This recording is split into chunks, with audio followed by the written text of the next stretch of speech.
Hi guys. तो चलिए आज हम ये वाला क्वेश्चन सॉल्व करेंगे। एनएलएम का क्वेश्चन है ये। देखते हैं क्या कह रहा है। चलो शुरू करते हैं।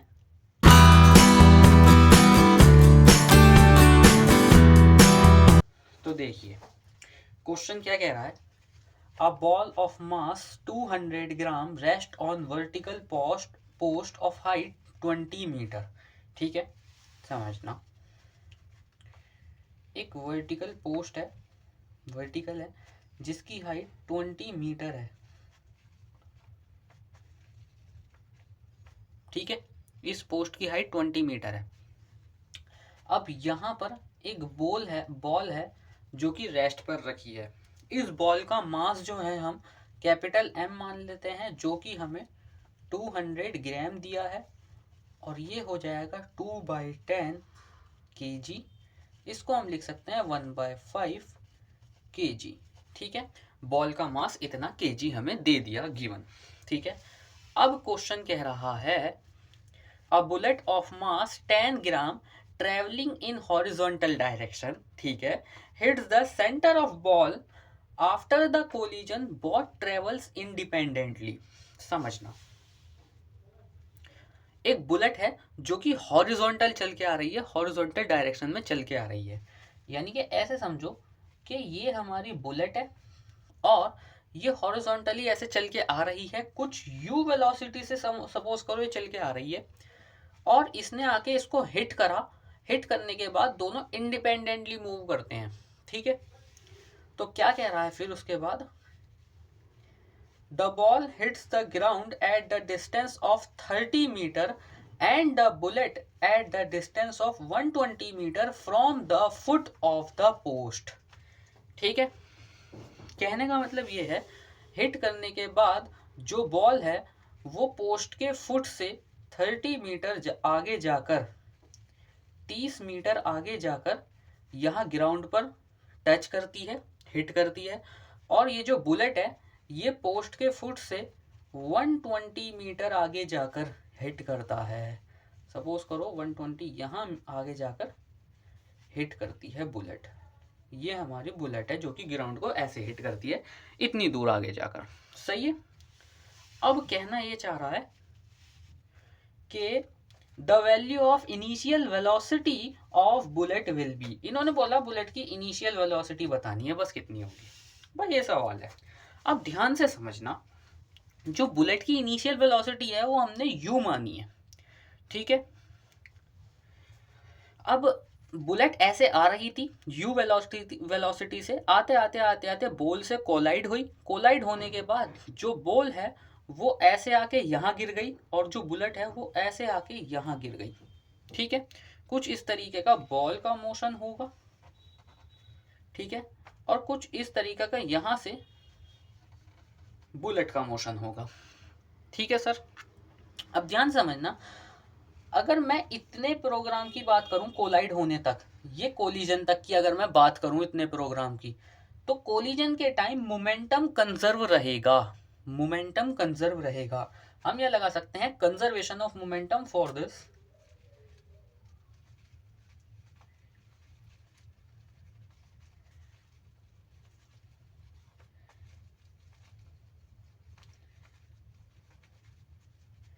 कंजर्वेशन ऑफ मोमेंटम, यानी कि इनिशियल मोमेंटम बराबर फाइनल मोमेंटम रहेगा। इनिशियल मोमेंटम बराबर फाइनल मोमेंटम। अब हम ये क्यों कर रहे हैं, मोमेंटम कंजर्व क्यों है ये भी पता होना चाहिए। मोमेंटम कंजर्व इसलिए है क्योंकि नेट एक्सटर्नल फोर्स जीरो है। समझना, न्यूटन के सेकंड लॉ के अनुसार net external force is equal to होता है rate of change of momentum with respect to time. ठीक है, ये हमारा न्यूटन का सेकंड लॉ होता है। अगर यहां ध्यान से देखो, ना तो यहां फ्रिक्शन है ना यहां और कोई फोर्स लग रही है, तो एक्सटर्नल फोर्स यहां पर बिल्कुल जीरो है।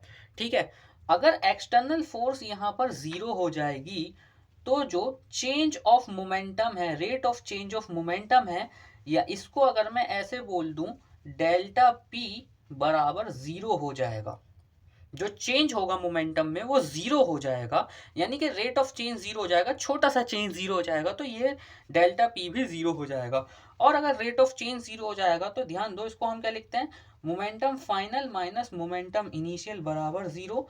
यहां से आ जाएगा मोमेंटम फाइनल बराबर मोमेंटम इनिशियल, और इसी को हम कंजर्वेशन ऑफ मोमेंटम बोलते हैं, यानी कि मोमेंटम कंजर्व रहा। तो हम यहाँ पर वही चीज अप्लाई करेंगे, क्योंकि नेट एक्सटर्नल फोर्स जीरो है तो हम मोमेंटम कंजर्व कर सकते हैं। तो चलो करके देखते हैं मोमेंटम कंजर्व। ठीक है, जो बुलेट है वो यू वेलोसिटी से आ रही थी इनिशियली, तो बुलेट का जो मोमेंटम हो जाएगा वो हो जाएगा, बुलेट का हम मास मान लेते हैं स्मॉल एम।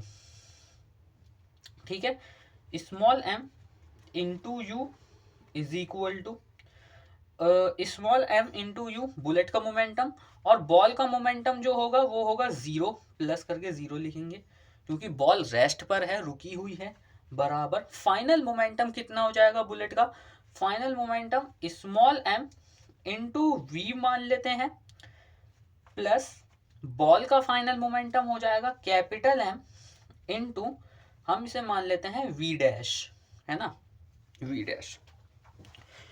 ठीक है, सपोज क्योंकि हमने मान लिया कि जब कोलाइड हुआ, कोलाइड होने के बाद जो बुलेट की वेलोसिटी है यहाँ पर वो v हो गई, जो कोलाइड होने के बाद यहाँ पे बुलेट की वेलोसिटी है वो v हो गई, और जो बॉल की वेलोसिटी है वो v डैश हो गई। ठीक है, हमने ये एज्यूम कर लिया।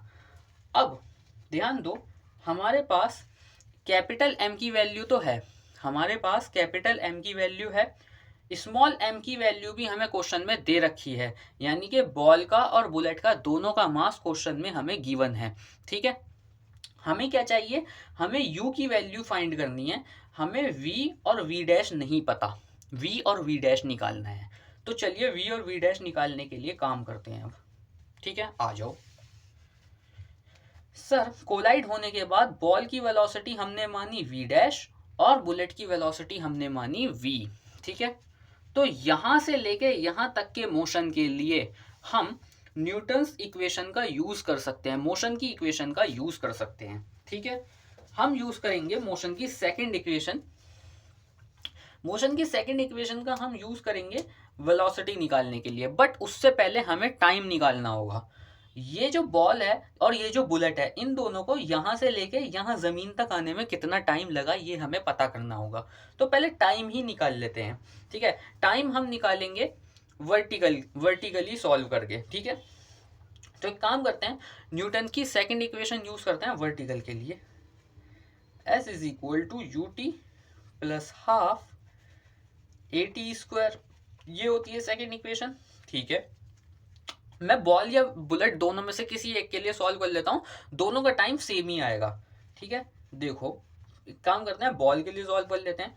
जब ये बॉल हिट होने के बाद नीचे गिरेगी तो वर्टिकली कितना नीचे आएगी सर, 20 मीटर, और ये क्या है डिस्प्लेसमेंट, तो हम लिखेंगे -20, माइनस डायरेक्शन को रिप्रेजेंट करेगा, is equal to initial velocity of ball zero थी क्योंकि बॉल रेस्ट पर थी, जीरो। ठीक है, माइनस हाफ इनटू एक्सेलरेशन हो जाएगा ग्रेविटी नीचे की तरफ, ग्रेविटी नीचे की तरफ है इसीलिए हमने माइनस लगाया, माइनस डायरेक्शन रिप्रेजेंट कर रहा है। ग्रेविटी को रखेंगे हम g इंटू टी स्क्वायर, अब g की जगह हम 10 ले लेते हैं, तो ये हो जाएगा 2 into 20 divide by 10 equal to T square. ठीक है, इससे ये गया और t की वैल्यू आ जाएगी 2 सेकेंड। ठीक है, 2 सेकेंड लगा बुलेट को और बॉल को नीचे गिरने में, बुलेट और बॉल को नीचे आने में 2 सेकेंड का टाइम लगा। ठीक है, अब ध्यान से समझना, हमें बुलेट की और बॉल की वेलोसिटी चाहिए इस पॉइंट पर, इनिशियल वेलोसिटी कोलिजन के बाद कितनी होगी। ठीक है, तो पहले बॉल की निकाल लेते हैं। बॉल की वेलोसिटी निकालने के लिए हम क्या यूज करेंगे,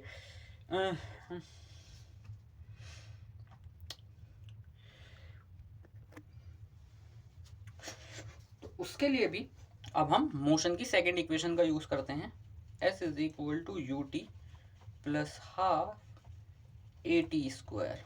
ठीक है, अब देखना, ये जो मोशन की हम सेकंड इक्वेशन लगा रहे हैं, अब हम लगाएंगे एक्स एक्सिस में, दोनों के लिए, बॉल के लिए और बुलेट के लिए, दोनों के लिए एक्स एक्सिस में लगाएंगे। एक्स एक्सिस में हम इसको क्यों लगा रहे हैं? क्योंकि जो हमारा मोमेंटम कंजर्व हुआ है, वो एक्स एक्सिस में मोमेंटम हमने कंजर्व किया है। ठीक है सर, आ जाइए, ध्यान दीजिए। पहले हम लगा लेते हैं बॉल के लिए, तो बॉल के लिए लगाएंगे, बॉल एक्स एक्सिस में कितना दूर जाके गिरी, that is 30 is equal to initial velocity हमें बॉल की चाहिए, हमने कितनी मानी थी, v डैश, हमने बॉल की वेलोसिटी मानी थी v डैश, इनटू टाइम कितना लगा, टाइम इसको लगा 2 सेकेंड, इनटू 2, प्लस ये पूरा का पूरा प्रोग्राम जीरो हो जाएगा क्योंकि एक्स एक्सिस में एक्सेलरेशन जीरो होता है। ठीक है, सो यहां से v डैश की वैल्यू आ जाती है 15 मीटर पर सेकेंड। ठीक है, यस सर। अब आ जाओ, हमने ये बुलेट के लिए बॉल के लिए सॉल्व कर लिया, अब बुलेट के लिए भी सॉल्व कर लेते हैं। ठीक है, बुलेट के लिए जब हम सॉल्व करेंगे तो बुलेट एक्स एक्सिस में कितना दूर जाके गिरेगी sir, 120 is equal to bullet की इनिशियल वेलोसिटी, हमने यहाँ पर वेलोसिटी कितनी एज्यूम करी सर, v, टाइम कितना लगा इसको आने में सर 2 सेकेंड, प्लस जीरो क्यों, क्योंकि एक्सेलरेशन एक्स एक्सिस में जीरो होता है, so v is equal to 60 metre पर सेकेंड, ये अपना आ गया। ठीक है, अब हमारे पास v और v डैश दोनों की वैल्यू आ गई हैं, यहां से हम u निकाल सकते हैं। कैसे निकालेंगे, देखो, जो स्मॉल m की हमें वैल्यू गिवन है, ध्यान से देखो, क्वेश्चन में स्मॉल m की वैल्यू हमें 10 ग्राम दी हुई है। ठीक है, तो चलिए, 10 ग्राम का मतलब है 1/100 kg इंटू यू, बराबर आ जाएगा स्मॉल m मतलब 1/100 इंटू वी की वैल्यू 60, प्लस कैपिटल M हमें क्वेश्चन में ही दिया हुआ है, डेट इज 200 ग्राम। ठीक है, 200 ग्राम को हमने कन्वर्ट भी किया था, डेट इज 1/5 kg। तो चलिए रख लेते हैं 1/5 इंटू वी डैश की वैल्यू है 15, इस 100 को हम इधर लेके जाएंगे, सो u इज इक्वल टू आ जाएगा 60 प्लस 3 इंटू 100। ठीक है, और फाइनल आंसर हमारा आ जाएगा 360 मीटर पर सेकेंड। ये 360 मीटर पर सेकेंड आ गई है बुलेट की वेलोसिटी, बुलेट की इनिशियल वेलोसिटी। ठीक है, तो हमारा आंसर आ जाएगा option number C. Option number C is the final answer. क्या आपको ये क्वेश्चन समझ में आया? क्या आपको समझ में आया कि ऐसे क्वेश्चंस को कैसे सॉल्व करते हैं, किस तरह से मोमेंटम कंजर्व करते हैं? नेट एक्सटर्नल फोर्स जीरो होने पर मोमेंटम कंजर्व होता है, ये बात समझ में आई। कैसे होता है ये बात भी समझ में आई। अगर आपको ये सवाल समझ में आया तो आप कमेंट सेक्शन में बताइएगा, और अगर आपको कोई भी डाउट है तो कमेंट सेक्शन में बिल्कुल पूछ लेना। ठीक है, थैंक्स फॉर वॉचिंग, धन्यवाद आप सभी का।